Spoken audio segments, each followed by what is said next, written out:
ఉగాది సందర్భంగా చేపట్టిన కార్యక్రమం ఈ సన్నబియ్యం పేదలకు ఇవ్వడం జరుగుతుంది. ఈ భారతదేశంలో ఎక్కడ లేనటువంటి కార్యక్రమం ఆదర్శంగా తీసుకొని ప్రతి స్టేట్లో ఆలోచించాల్సిన విషయం ఇది. ఇక్కడ ఈ రోజు నుంచి ఈ పథకాన్ని అమలు చేస్తున్నామని చెప్పేసి అధికారికంగా ఇవ్వడం జరుగుతుంది.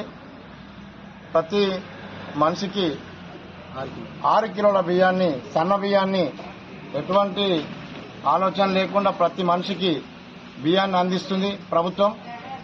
ఈ సందర్భంగా రేవంత్ రెడ్డి గారికి, అట్లాగే రాహుల్ గాంధీ, సోనియా గాంధీ, ప్రియాంక గాంధీ, ఖార్గే గారు ఇచ్చినటువంటి సూచనల మేరకు ఈ ప్రభుత్వం తీసుకున్న నిర్ణయానికి మా స్టేట్ నుంచి, మా విలేజ్ నుంచి, మా కాన్స్టిట్యున్సీ నుంచి ప్రజలందరూ హర్షం వ్యక్తం చేస్తూ ధన్యవాదాలు చెప్తున్నారు.